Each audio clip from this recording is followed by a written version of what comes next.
وہ ضامن کرے گا، اور قبول جو ہے وہ مضمون لہ کرے گا۔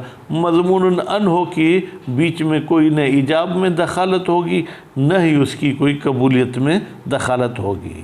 تو میرے خیال میں ابھی ہم چلیں عبارت کی طرف۔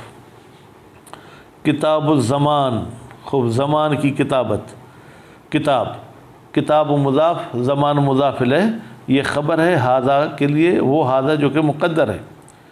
خوب پس اس کو زمان زواد کو فتح دے کے پڑھنا ہے۔ یہ مصدر ہے زمن کا، زمن فعل ماضی ہے علم کے وزن پر۔ خوب والمراد بہی، فرماتے ہیں ہماری مراد اس زمان سے الزمان بالمعنی الاخص، وہ زمان ہے جو بالمعنی الاخص ہوتا ہے۔ خوب قسیم الحوالت والکفالت، فرماتے ہیں کہ زمان وہ ہے جو حوالہ اور کفالہ کے یوں سمجھے مد مقابل والی چیز ہوتی ہے۔ خوب للعام، یہاں زمان سے مراد وہ عام معنی نہیں ہے، الشامل لہما، جو شامل ہوتی ہے لہما، حوالہ کو اور کفالہ کو۔ خوب وہ تو بھائی ہے زمان کیا، یہ تو ہمیں بتا دیں۔ فرماتے التعہد بالمال، کسی مال کا ذمہ لینا، ایل التزام بہی، یعنی پابند ہونا اس مال کا۔ کون پابند ہوگا؟ من البری، وہ شخص جو بری ہے، یعنی اس پر کسی کا قرضہ وغیرہ نہیں ہے۔ من مال مماثل، یہ بری ہے اس مال سے جو مال مماثلت رکھتا ہے، لما ضمن ہو، جس مال کا یہ ضامن ہو رہا ہے، للمضمون انہو، مضمون انہو کی طرف سے۔ اب دیکھیں عقد زمان میں یہ آپ الفاظ ذہن میں رکھیں، جو شخص ذمہ لیتا ہے اس کو ضامن کہتے ہیں، جس کی طرف سے ذمہ لیتا ہے اس کو مضمون انہو کہتے ہیں، اور جس کے لیے یعنی جس کو یہ پیسہ ادا کرے گا اس کو مضمون لہ کہتے ہیں۔ وہ بقید المال، کہتے ہیں یہ جو انہوں نے مال کی قید لگائی کہ تعہد بالمال، اس مال کی قید کے ذریعے خرجت الکفالۃ، کفالہ خارج ہو گیا۔ کیوں؟ فإنہا، بتحقیق یہ کفالہ، تعہد بالنفس، یہ کسی کے جو ہے کیا ہے جناب جان یا کسی انسان کا ذمہ لینا ہوتا ہے۔ وبالبری، اور بری والے لفظ سے خارج ہو گیا الحوالۃ، حوالہ۔ حوالہ یہ ہے کہ بھائی آپ کے جو میری طرف پیسے تھے وہ میرے پیسے زید کی طرف ہیں، آپ زید سے لے لینا۔ بناء علی اشتراطہا، بنا رکھتے ہوئے کہ حوالے میں شرط ہے بشغل ذمۃ المحال علیہ، کہ جس پر حوالہ دیا جا رہا ہے، مثلا میرے پیسے زید کی طرف ہیں، میں زید کی طرف حوالہ دیتا ہوں، وہ مشغول ذمہ ہو، للمحیل، محیل کے پیسے اس کی طرف ہوں، بما احال بہی، کتنے، جس کا وہ حوالہ دے رہا ہے۔ میری طرف وہ خالد کا 1 لاکھ ہے، میرے زید کی طرف 1 لاکھ ہے، خالد کو کہتا ہوں وہ 1 لاکھ آپ زید سے لے لیں۔ وَيُشْتَرَطْ، یہ شرائط زمان بتا رہے ہیں کہ وَيُشْتَرَطْ، اور شرط ہے کمالہ، اے کمال ضامن، ضامن کامل ہو۔ اب مولوی صاحبان تو لازمی ہے، اشکال کریں گے تو مولوی بنیں گے، نہیں کریں گے تو پھر مولوی کیسے بنیں گے؟ کہتے ہیں کمال ہو کی ضمیر کہاں جائے گی؟ کہتے ہیں کہ یہ ضامن کی طرف۔ اچھا ضامن کا تو لفظ کہیں آیا ہی نہیں ہے۔ فرماتے جیسے اعدلوا هو اقرب للتقوی، ہوا کی ضمیر عدل کی طرف جاتی ہے جو کہ ہم نے اعدلوا سے لی ہے، تو اسی طریقے سے ہم نے زمان سے ضامن لے لیا۔ المدلول علیہ، وہ ضامن کے جس پر دلالت کی گئی ہے بالمصدر، مصدر کے ذریعے۔ او یا کہتے ہیں کہ مصدر کے ذریعے نہیں، اسم الفاعل، یا بری کوئی اسم فاعل کرے کہ بھائی یہ بری سے مراد ہماری وہی ضامن ہے۔ اب المقام، یا ہم کہیں گے کہ یہ جو ہے کیا ہے مقام، چونکہ ضمانت کا ہے اس لیے ضامن کی طرف یہ ضمیر پلٹے گی۔ جیسے وَلِأَبَوَيْهِ السُّدُسُ، اس کے ماں باپ کے لیے سدس ہوگا، ابویہ کی ضمیر میت کی طرف جائے گی، جبکہ وہاں پر نہ میت کا مصدر آیا ہے نہ میت کا کوئی لفظ آیا ہے، لیکن چونکہ مقام میراث ہے اس لیے ابویہ کی ضمیر جو ہے میت کی طرف جائے گی۔ وَحُرِّيَّتُهُ، بس پہلی شرط کمال ہے، اس کمال میں عقل بلوغ سب آ گیا، اور دوسری شرط یہ ہے کہ ضامن آزاد ہونا چاہیے۔ فَلَا يَصِحُّ زَمَانُ الْعَبْدِ فِي الْمَشْهُورِ، بس قول مشہور کے مطابق عبد کی ضمانت ٹھیک نہیں ہے، لأنہ، اس لیے کہ عبد لا یقدر علی شیء، وہ کسی بھی چیز پر قدرت نہیں. کیوں؟ العبد وما فی یدہ مال المولا، عبد اور جو کچھ عبد کے ہاتھ میں وہ مولا کا مال ہے. وکیل یصح، اور ایک قول کے مطابق یصح صحیح ہے عبد کا ضامن ہونا. ویتبع بہ، اور پھر اس عبد کی جو ہے کیا ہے وہ پیچھا کیا جائے گا. ٹھیک ہے جناب. بہی خوب اس مال کا جس کی ضمانت لیے بعد العتق، آزادی کے بعد. جب آزاد ہوا تو کہیں گے بھائی پیسے دے دو، تم ضامن بنے تھے. اللہ عبد کے ضمانت کے نفی سے استثناء کرے گا. عبد ضامن نہیں بن سکتا الا، مگر اس صورت میں بن سکتا ہے. ان یأذن المولا، مولا اس کو اذن دے دے کہ تم جاؤ اس کے ضامن بنو. فیثبت المال فی ذمۃ العبد، پھر مال ثابت ہو جائے گا عبد کے ذمے میں. لا فی مال المولا، مولا کے مال میں وہ ضمانت والا مال ثابت نہیں ہوگا. لأن اطلاق الزمان، اس لیے کہ زمان کا مطلق ہونا اعم، یہ اعم ہے من کل منہما، کہ وہ مولا کے مال میں ہو یا عبد کے ذمے ہو. فلا يدل علی الخاص، تو نتیجے میں وہ خاص پر دلالت نہیں کرتا کہ صرف اور صرف وہ مولا کے پاس ہو.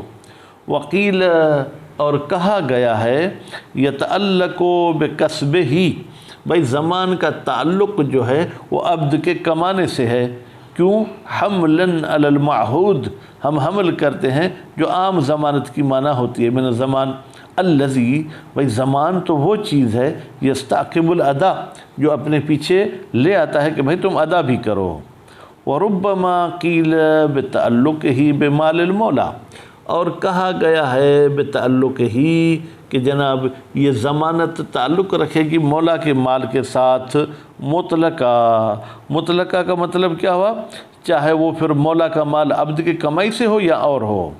کما لو امرہ بالاستدانۃ، جیسے مولا عبد کو اگر امر کرتا ہے کہ جاؤ قرض لو تو قرض بھی مال مولا سے دینا ہوگا. وہ متجہن، فرماتے ہیں یہ آخری کیل جو ہے کیا ہے وہ متجہ اور بہتر ہے. الا ان یشترط کونہ من مال المولا، مگر یہ کہ شرط کی جائے کہ یہ ضمانت والا مال مولا کے مال سے ہو. فیلزم بحسب ما شرط، پھر تو ضمانت کا مال لازم ہو جائے گا اسی لحاظ سے جو اس میں شرط کی گئی ہے. ویکون، اور ہوگا کون؟ عبد. حین اذن کالوکیل، حین اذن جب وہ ضامن بنے مولا کے اذن کے ساتھ، اور شرط بھی کی جائے کہ ضمانت والا مال مال مولا سے لیں گے. ولو شرطہ من کسبہ، اب شرطہ کی ضمیر کہاں جائے گی؟ ایک مرتبہ ہم یوں کہہ دیں عبد شرط کرتا ہے ضمانت کی من کسبہ، کہ میری کسب اور کمائی سے میں دوں گا. یا ولو شرطہ، وہ مضمون اللہ جو ہے وہ شرط لگاتا ہے کہ بھائی تم کما کر مجھے دو گے. فہو، تو یہ شرط لگانا کما لو شرطہ من مال المولا، یہ ایسے ہے جیسے کہ اس نے شرط کی ہے کہ مال مولا سے تم قرض ادا کرو. لأنہ، اس لیے کہ کسب عبد من جملت ہی، یہ مال مولا میں سے ہے. ثم وف الکسب بالحق المضمون، پھر اگر عبد کی کمائی اس مضمون حق کے برابر 1 لاکھ ہے، اس کی کمائی بھی 1 لاکھ ہے تو بہت اچھا.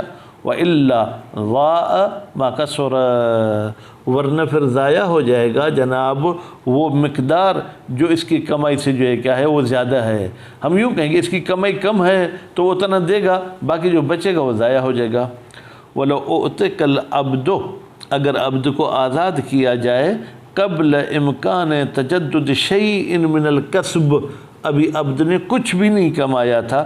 ففی بطلان زمان، تو آیا یہ ضمانت باطل ہے. اور بقاء تعلق بہی، یا یہ ہے کہ اس مال کا تعلق باقی رہے گا عبد کے ساتھ. وجہان، اس میں 2 وجہ ہیں. ولا یشترط، اور شرط نہیں ہے علمہ بالمستحق، کہ ضامن کو علم ہو کہ یہ مستحق اس ضمانت والے مال کا کون ہے، میں کس کو دوں گا. للمال المضمون وهو المضمون اللہ، مستحق سے مراد مضمون اللہ ہے. بنسب ہی، کہ وہ کون ہے، کس کا بیٹا ہے، کس قبیلے کے ساتھ تعلق رکھتا ہے. وصف ہی، اس کی صفت کیا ہے، آیا مولوی ہے غیر مولوی ہے. لأن الغرض ایفاؤہ الدین، اس لیے کہ غرض یہ ہے کہ ضامن قرض ادا کرے. وہ ہوا، اور یہ ایفا اور قرض کا ادا کرنا لا یتوقف علی ذالک، یہ متوقف نہیں ہے کہ یہ اس کو نسب اور حسب کے ساتھ پہچانے ہیں۔ وَقَذَا لَا يُشْتَرَطْ، قضا یعنی جیسے مستحق کو پہچاننا ضروری نہیں، اسی طریقے سے شرط نہیں ہے معرفت و قدر الحق المضمون، کہ یہ معرفت ہو کہ میں کتنے پیسوں کا ضامن بن رہا ہوں۔ وَلَمْ يَذْكُرْهُ الْمُصَنِّف، اور مصنف صاحب نے بھی اس جو ہے کیا ہے قدر حق والی بات کو ذکر نہیں کیا ہے، لیکن کہتے ہیں وہ یمکن ارادت ہو، ممکن ہے کہ قدر حق کا ہم ارادہ کریں عبارت سے بجعل المستحق، اوپر مستحق کا لفظ تھا اس کو اس میں مفعول کر کے پڑھے مستحق، یعنی یہ ضامن بنتا ہے مستحق کا، تو مستحق سے مراد وہی قدر حق ہے۔ مبنی للمجہول، اس کو آپ اس میں مفعول بنا کر پڑھیں۔ فلو ضمن ما فی ذمت ہی، اگر ضامن بنتا ہے ما اس مقدار کا فی ذمت ہی جو مضمون ان ہو کے ذمے میں، صح تو یہ ضامن بننا صحیح ہے۔ الاصح القولین، دو قول میں سے اصح قول یہی ہے۔ للاصل، ہم شک کرتے ہیں کہ یہ ضامن بننا صحیح ہے، یعنی اصالت الصحت کہتی ہے یہ صحیح ہے۔ و اطلاق نص، اور نص بھی جو ہے کیا ہے جناب وہ مطلق آئی ہے۔ وہ نص میں پوری تو نہیں پڑھوں گا، وسائل الشیعہ میں موجود ہے، تو اس میں یہ ہے کہ امام علی بن الحسین نے کسی کو کہا تھا علی الدین کا کلو، مجھ پر تیرا پورا دین ہے، تو اس میں کوئی اس مقدار بیان نہیں کی گئی۔ وَلِأَنَّ الضَّمَانَ لَا يُنَافِيهِ الْغَرَرَ، پھر کوئی شخص کہے یہاں تو غرر لازم آتا ہے، کہتے ہیں ضمانت کا مطلب یہ ہے کہ ہم کسی پہ احسان کرنا چاہتے ہیں، تو یہ غرر ضمانت کے ساتھ کوئی منافات نہیں رکھتا۔ لِأَنَّهُ لَيْسَ مُعَاوَضَةٌ، اس لیے کہ زمان معاوضہ تو نہیں ہے کہ لین دین ہو اس میں عوض معوض معلوم ہو۔ لِجَوَازِهِ مِنَ الْمُتَبَرِّعِ، اس لیے کہ ضمانت جائز ہے اس شخص کی طرف سے جو متبرع ہو، یعنی مفت میں بغیر کسی بوجھ، بغیر کسی جو ہے کیا ہے جناب قرض کے وہ ضامن بن رہا ہے۔